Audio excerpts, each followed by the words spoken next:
Good morning. आपको एक new question physics का और क्लास 12 ये इलेक्ट्रिक करंट का है और इसमें बहुत इम्पोर्टेंट क्वेश्चन है, write and prove Wheatstone bridge principle. Question है राइट एंड प्रूफ व्हीटस्टोन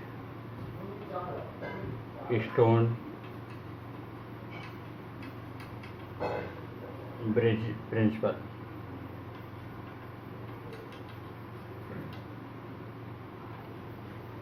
तो इसे प्रूव करने के लिए पहले आपको स्टेटमेंट बताते हैं।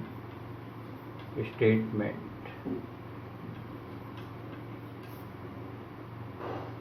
Four resistance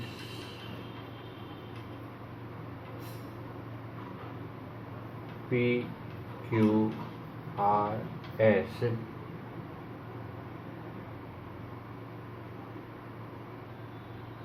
connected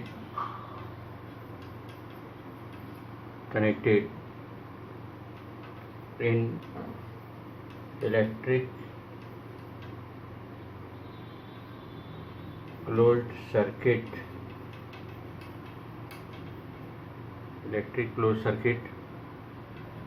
as square form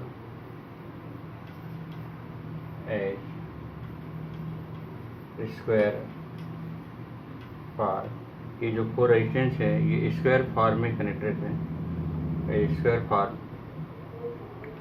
are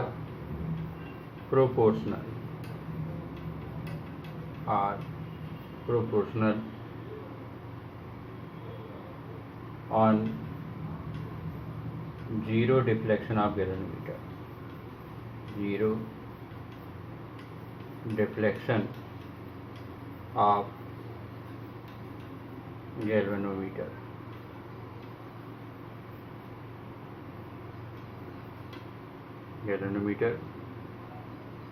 mean से P upon Q equal R upon S।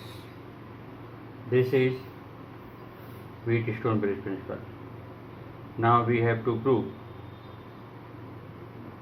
This statement. We take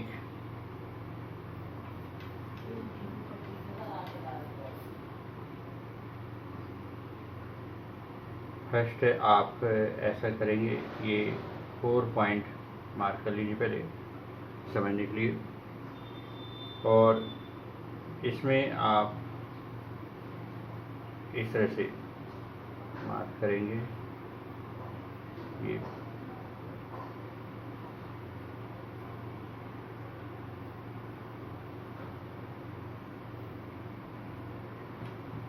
ये आपका स्क्वायर फॉर्म हो गया और इसमें आपने A B C D इसे नोट कर लिया। इसमें आपने P Q R S ये फोर रेजिस्टेंस कनेक्ट किया है स्क्वायर फॉर्म। फिर आपने ये एंड A एंड C बनाया आपने। इसमें A ये जंक्शन कहलाते हैं, A और C जंक्शन है, इनके को बैटरी और सेल, ये सेल बोल सकते हैं, बैटरी बोल सकते हैं, और एक की से कनेक्ट किया है। और ये जंक्शन हो गया। जबकि आपने B और D जो जंक्शन है उसके बीच में आपने एक गैल्वेनोमीटर कैपिटल G और एक और की लगा दी।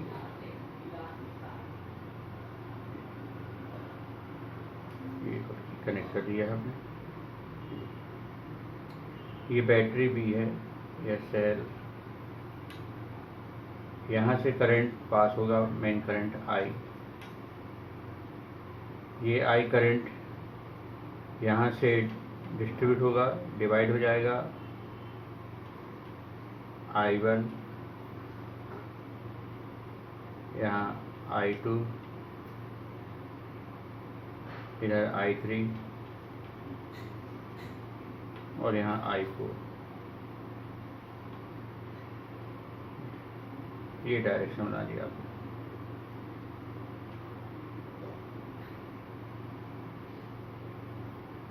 ये direction,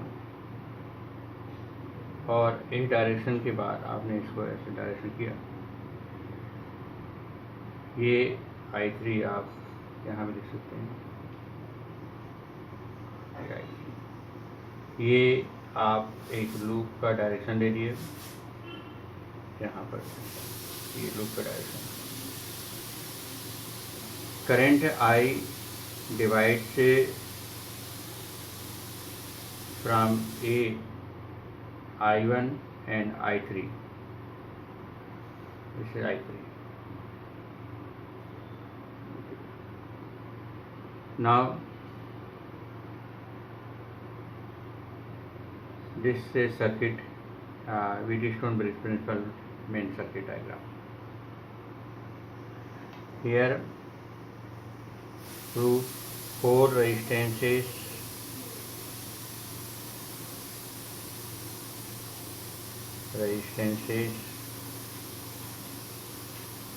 P, Q, R, S are connected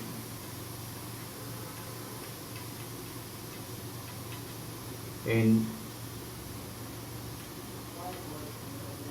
square form as ABCD.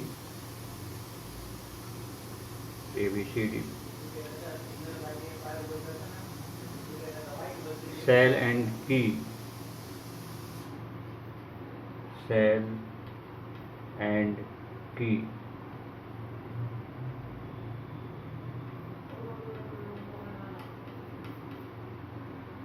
are connected between A and C, and galvanometer G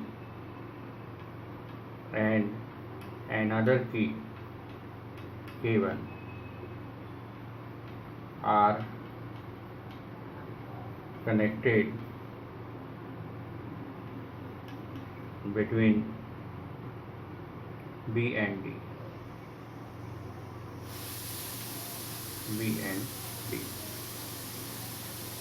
ये कनेक्शन हो गया है। अब आपको इसे प्रूव करते हैं।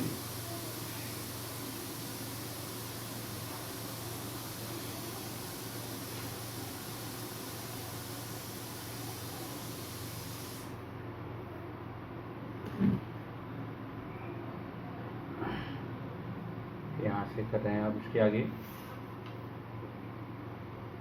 Here in on junction B and on junction D by first Kirchhoff's law, junction 2, on junction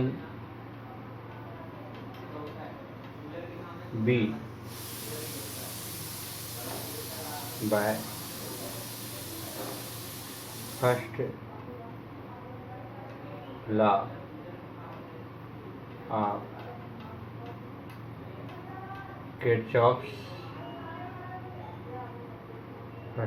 of Kirchhoff's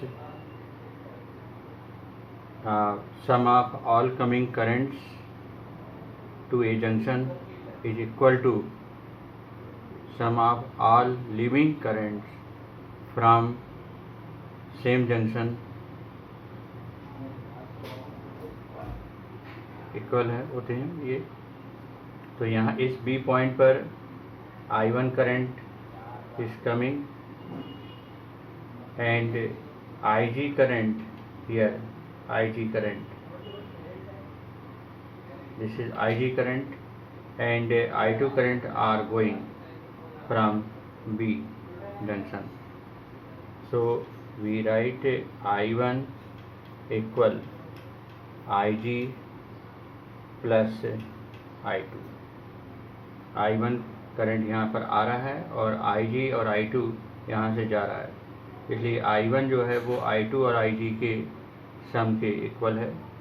ये on zero deflection of galvanometer, on zero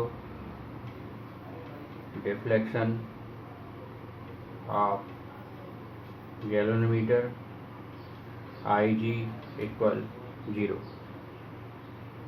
so I1 equal I2, ये नंबर 1। इसी प्रकार आप D पर आप बता सकते हैं कि I3 आ रहा है और IG आ रहा है और I4 यहाँ से जा रहा है, तो I3 plus IG equal I4, और यहाँ पर भी आप IG की वैल्यू 0 कर देंगे तो I3 इक्वल I4 हो जाएगा। तो यहाँ हम लिख सकते हैं सिमिलरली I3 इक्वल I4, ये number 2। Now on by second law of Kirchhoff's, by second law of Kirchhoff's, this is loop rule also called loop rule,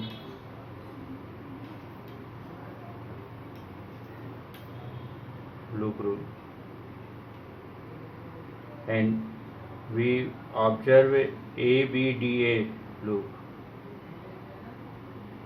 in ABDA loop,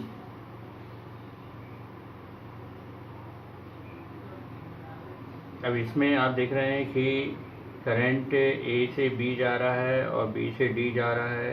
इस लूप में यदि हम देखें तो AB BD DA, तो AB में I1P, क्योंकि जो सेकंड रूल है किरचॉफ का उसमें वोल्टेज यहाँ पर I1 इंटू P है, यहाँ पर वोल्टेज IG इंटू G है और यहाँ पर वोल्टेज I3N इंटू R है।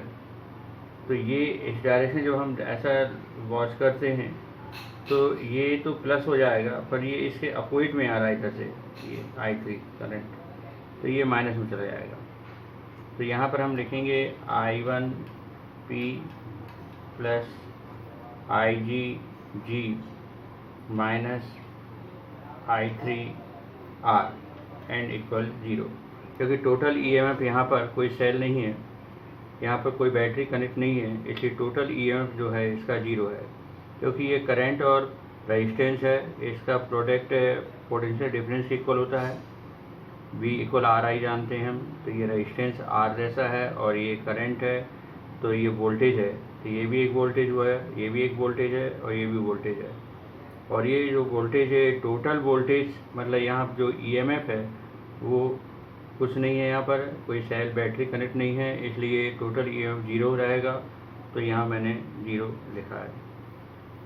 अब फिर एक बार हम on zero deflection of galvanometer के हिसाब से IG इक्वल 0 पुट करेंगे यहाँ पर।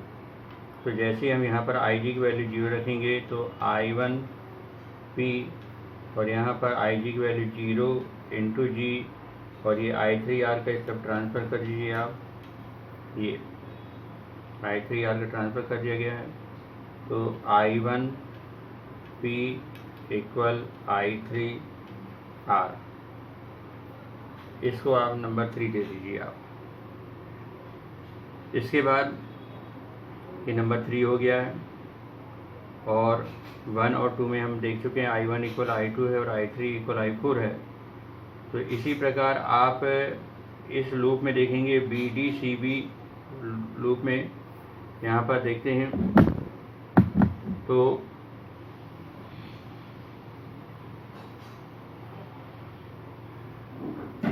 अब इसमें आप देखेंगे similarly in loop BDCB by second law of Kirchhoff's and here जैसे मान लो अभी आपने प्राप्त किया था उसमें I1P इक्वल I3R, तो यहाँ पर हो जाएगा I2Q इक्वल I4S, क्योंकि यहाँ पर फिर से इस लूप को जब फॉलो करेंगे तो यहाँ IG की वैल्यू फिर 0 हो जाएगी और I2Q इक्वल I4S आएगा। I2Q इक्वल I4S हो जाएगा ये नंबर 4। तो इस तरह से नंबर 4 प्राप्त हो गया है, जबकि आपको पहले नंबर 3 प्राप्त हुआ था। तो 3/4 रिलेशन, तो वहाँ पर आपने I1P लिखा था और इक्वल I3 यहाँ पर R था, और ये I2Q इक्वल I4 है, तो यहाँ पर हो जाएगा I2Q और यहाँ पर I4S। और फर्स्ट में आप देख चुके थे from first and second I1 equal I2 and I3 equal I4। So here we put I1 replaced by I2 and I2Q. Here I3 is replaced by I4 and I4S. I2 cancel, I4 cancel. Now we get a Wheatstone principle in mathematical form, R upon S. This is very important relation. And how do you like my this explanation? Subscribe जरूर कीजिए। Thank you.